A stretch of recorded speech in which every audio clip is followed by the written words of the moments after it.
So I first started watching Impact Wrestling back in 2007. I think I was like really bored one day and WWE wasn't on. I turned on Spike TV and I realized, holy shit, there's actually another wrestling promotion going on. At the time, I only knew of WWE and WCW and ECW. I didn't know of any other wrestling promotion.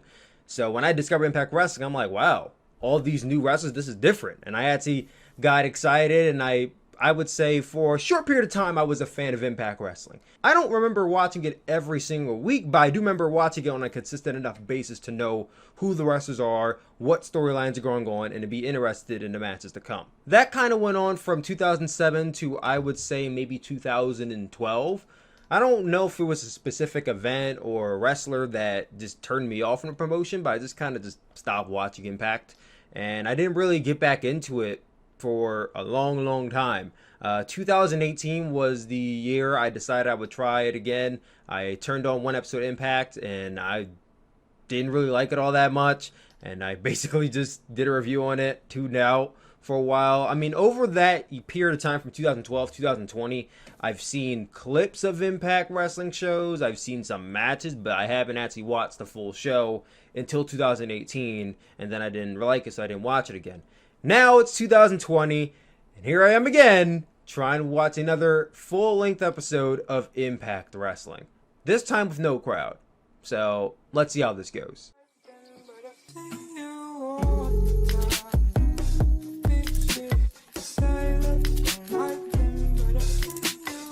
Hey, what is up, you guys? It is Tyler. Welcome back to the Tyler Williams channel. And welcome to another video. We're going to be doing a review for Impact Wrestling. I know, like I never talk about Impact Wrestling on this channel, but I was requested by quite a few viewers to check out Impact Wrestling, and when I posted on a community page that I actually watched it, a lot of you seemed very interested in what I had to say, so I figured I'd give it a crack, and I watched it. So I expect to see at least like 15 likes on this video. Let's get this video at 15 likes. This was the June 9th episode of Impact Wrestling that saw such matches as Michael Elgin versus Ken Shamrock and Sami Callihan, Tasha Steelz versus Susie, a flashback from 2016 in Earl Hebner versus Mike Bennett, Johnny Swinger and Chris Bay versus Cousin Jake and Willie Mack, Cancel Culture's Jacob Christ versus Crazy Steve, and Jordan Grace versus Taya Valkyrie for the Impact Women's Championship in the main event. That being said, we're about to get straight into this review, but first off, let me just say this is not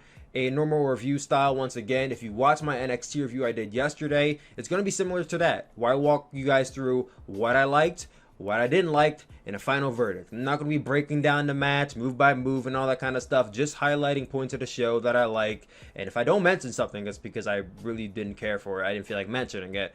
Just mentioning all the things I like, and then at the end, I'm going to tell you guys whether I think you should check the show out, it was skippable, it was trash, somewhere along that line.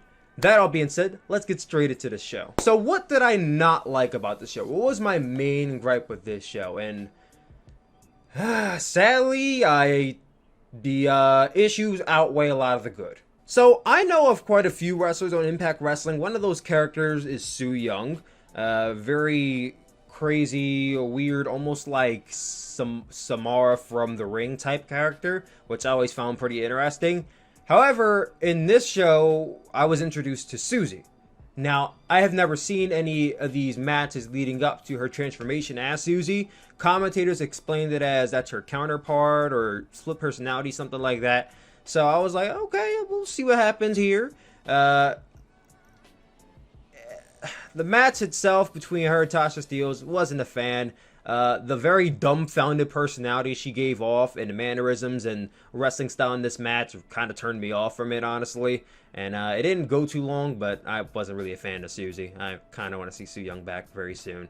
I barely even got a chance to really see what Su Yung can do. But seeing what Susie can do, I'll pass. We had Moose on this show. He was in a backstage segment with the TNA Heavyweight Championship. To my knowledge, this is Impact Wrestling, and the world title is the Impact World Heavyweight Championship, which is held by Tessa Blanchard. So why is Moose carrying a defunct championship? And there was no explanation from commentary on this, so I was just left sitting there like, I don't understand. So Are there two world champions? Is he pretending to be the world champion? Is that his gimmick? Is he like the interim champion and he's just using the Impact Heavyweight Championship? Like, there was no explanation, so I was just left confused by this whole situation.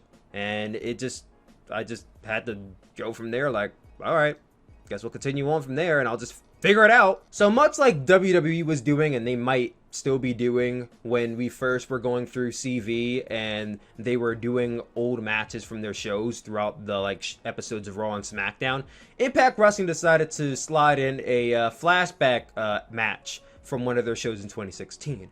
Which match they choose? They chose to show us Mike Bennett, the former Mike Kanellis from WWE, versus Earl Hebner. Mike Bennett versus Earl Hebner. Now, if you ask me, I've seen plenty of Impact Wrestling matches.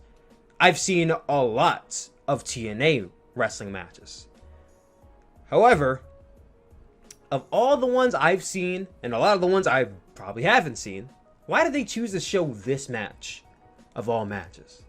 And the simple answer to that is, their main target point, their main building point for their upcoming show Slammiversary is that, hey guys, WWE released a lot of their talent. Who's going to show up from their roster in our roster? And I felt like that was the vibe I got from this segment. That was the vibe I got from the segment I'm going to talk about after this. And I just didn't like that. I felt like you shouldn't be building your show around who from this other promotion is going to come here. That takes away, I feel like, from the show and your roster, because now it seems like these guys are a little bit more beneficial than the people you have. This is the perception of a new viewer, and as somebody who is fans of EC3 and Mike Bennett and all that kind of stuff, it's like, yeah, it would be nice to see those guys in Impact Wrestling, but the simple answer is none of those guys are in Impact Wrestling, and none of those guys are confirmed to be in Impact Wrestling. So to kind of build up your pay-per-view with that just sends me the wrong vibe. So I didn't like this. After this, we got a segment with Rhino. Rhino was talking to some guy. I didn't bother to remember his name, honestly. He was talking to some guy, I'm going to assume is his new tag team partner. And he's like, well, who's your tag team partner, Rhino? And Rhino says, I have a tag team partner. And he has kids. Needed the wink and smile and everything. Almost like oh yeah, guys, I got a tag team partner. He has kids. Like that one guy used to tag team with in WWE. And I was just sitting here like, okay. I guess to an Impact Wrestling fan, maybe this is like exciting for them. But as a new viewer, I didn't see how that was funny. Got me excited. I didn't feel any attachment to this. I know Josh Matthews and Madison Rayne are a married couple outside of Impact Wrestling, and they probably have good chemistry outside of the ring. But on commentary, it was just like, don't get me wrong, I wouldn't say their commentary was necessarily bad. Like, I wouldn't call them bad commentators, but they were far from good. Some of the points of commentary for them were just literally unbearable. Maybe you want to just mute my computer, because it's like they would explain to you what's going on in the ring and, give their play-by-play or whatever. And then they would go into this banter that was either somewhat related or not at all related to what was going on. And it was just like, what are you talking about? Why are you talking about this? Like, this is not... Get back to the action in the ring. I'm trying to pay attention. And here's one of the lines that really caught me off guard. And I was just like, what? So in a tag team match with Willie Mack, Chris Bay, Cousin Jake, and whatever the other guy's name is, you had Cody Deaner make his return on that show. And Josh Matthews goes, what a threesome. You want to join them in the ring, don't you? And I'm just like, what? A threesome? Are you talking to your wife? And Madison Rayne responds, absolutely not. One Deaner is just enough in Impact Wrestling. And with two? Ugh. And I'm just like, is this supposed to be funny? It's not. It's not funny. I didn't find any of the banter they did on this show entertaining whatsoever. And I don't know if they were trying to channel their inner JR and Jerry Lawler from like late 1990s, early O's, when they would banter in like some points in the match, and it was actually, you know, funny. But none of this was funny. Like I said, there was like little parts in here that I was like, okay, this is some good content, but like most of it, I did not care for at all. So on this show, we had a segment that was being built up, which was going to be the state of the Impact World Heavyweight Championship, because Tessa Blanchard has been off of the show for the last 2 months, and she's the heavyweight champion. So Scott D'Amore comes out, and he's about to address it, but he's cut off by Ace Austin, who's then cut off by Michael Elgin, who's then cut off by Eddie Edwards. And then it also comes into play with Trey, and they brawl, and it announces a fatal 5-way for the Impact Wrestling Championship at Slammiversary, which is fine. I would have been fine if that was the little interlude here. But Ace Austin came out first, and he was talking to Scott D'Amore, and he brought up one of the best points out of this whole segment, and the one point he brought up made me look at Scott D'Amore like, you're an idiot. So somewhere in here, Scott D'Amore says something along the lines of Ace Austin not having earned his championship match against Tessa Blanchard, and Ace Austin actually brings up the point that he actually won a tournament. He won the right to face Tessa Blanchard for the Impact World Heavyweight Championship. So how did he not earn the championship? And once he said that, I said, he's absolutely right. If he won a tournament, shouldn't he be facing Tessa Blanchard by himself? Like, where do these other 4 guys come into play? Like, even if they weren't in the tournament, which they were, they didn't get the rightful chance to earn a shot at the championship. How is it that they get opportunities, but Ace Austin won the tournament and he gets a fatal fight? Like, it just seems unfair to Ace Austin, and he's the heel, and I guess maybe you're supposed to be like, oh yeah, you deserve it, but I'm just looking at it from like a logical and rational standpoint. I'm like, well, that's kind of not fair. And on top of that, he didn't even address Tessa Blanchard, her whereabouts, and what's going to happen there. He just announced a fatal 5-way. Not she's showing up next week, not she's showing up in 2 weeks. He didn't even confirm that she's going to be at Slammiversary. So we're kind of just left in limbo and hoping that she'll be there. I don't know. I felt like the way this segment went and the way the 5-way was announced, if Ace Austin would have said nothing, I would have bought into it. But as soon as he said that, I'm like, this whole segment doesn't make any sense now. Whatever. But after all those issues, let's get into the praise for this show. In the very beginning of this show, I saw a 56-year-old Ken Shamrock wrestle a triple threat match against Sami Callihan and Michael Elgin. And I'm like, wow, he actually held his own in this match. I was shocked because a lot of 50-year-old wrestlers at that age and that point, they really can't go at that level. But like Ken Shamrock, like in comparison to the WWE legends like Undertaker and Goldberg, and I'm not trying to, you know, hinder or shit on those guys, but it's like Ken Shamrock actually looked fairly good in this match. Like, there were some no-selling spots he did in here, which I guess you can do because he's Ken Shamrock and he used to be a beast. That's fine. But this dude at one point hit a tope con hilo. I swear to God, this dude ran to the rope, leaped over, and went on to Michael Elgin and Sami Callihan. And I said, wow. That being said, I thought the triple threat match was decent. It wasn't like the best opener in the world I ever seen, but like overall, just the performance from all 3 men alone, especially Ken Shamrock, was a nice tongue coater for me getting into this show. So I got off on the somewhat right foot going into this show. We had a backstage segment with the Rascals, which was pretty interesting considering that I know very, very little about the Rascals. I've seen these guys wrestle at some point, maybe in PWG or an indie show, but like I haven't actually seen them in like a story or doing promos. So this is my first time getting exposed to Wentz, Trey, and I don't even what's the other guy's name? And Dez. From what I perceive, the storyline being that someone attacked Trey a few weeks back before his final tournament match against Ace Austin, and he's kind of been on this Scooby-Doo mystery-like search for who attacked him. And when he came into shot, at first it was just Wentz and Dez, and they were talking to each other. And then when Trey walked into the shot, they're all kind of like, beautiful day outside. And Trey's like, oh, whoa, are you guys all right? And they're like, yeah, we 5 minutes. Like, you seem kind of tense when I got over here. It's like, it's subtle, it plays into the fact that Trey's a little suspicious of his own tag team partner, of his own friends.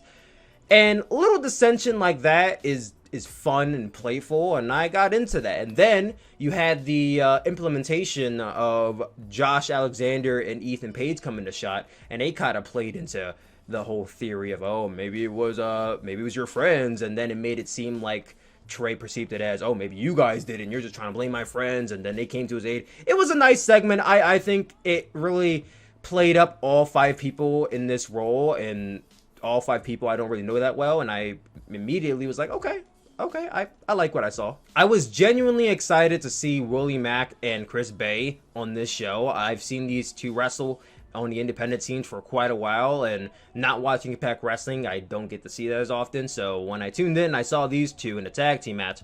Not only just in a tag team match, but on opposite sides of the ring.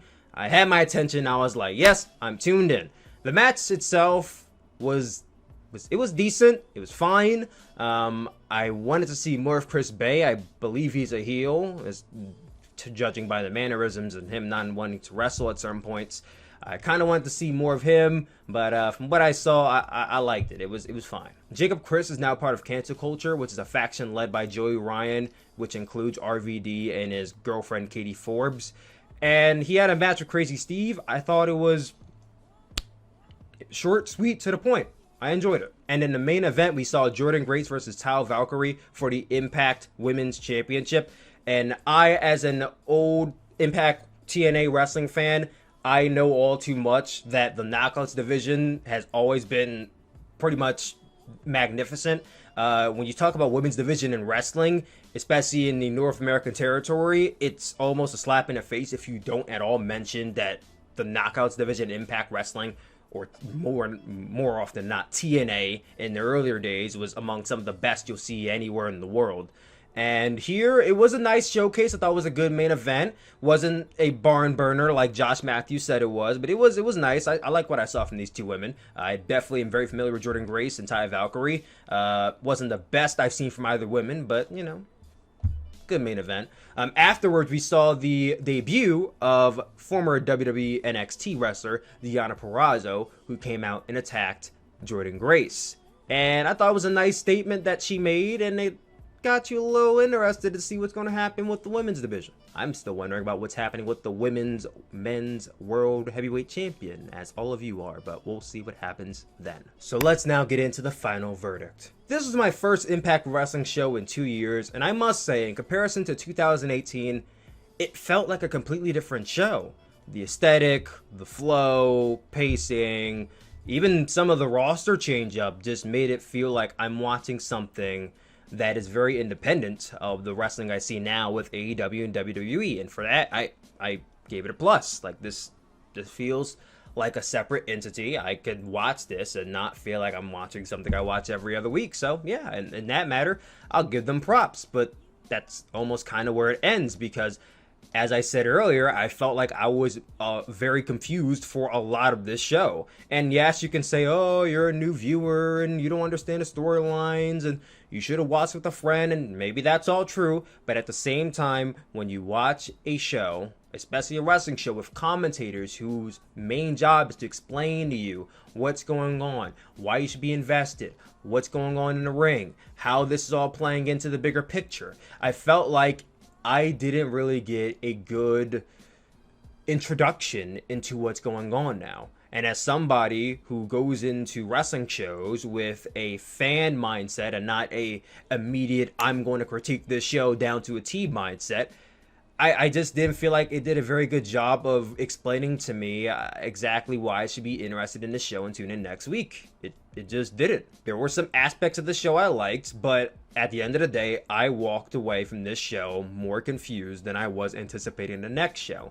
And for that matter, I gotta say, this is a spare time show. I can't necessarily give it a skip because I wouldn't say this show was bad, and even to an Impact Wrestling fan, this might have been a good show, but for me, not something that I would want to tune back in to see next week. And that was my review of Impact Wrestling June 9th, 2020. What did you guys think? Comment down below. Let me know. What did you think of this episode? And do you want to see me cover Impact Wrestling more often? Comment down below and let me know that as well. I love you guys as always, and I will see you all on Monday for our New Japan Pro Wrestling live stream. They're going to be returning back June 15th, 6 a.m. Eastern Time. I will be going live on this channel for that. Tune in to see my reaction. Let's all watch New Japan together. Peace out, guys.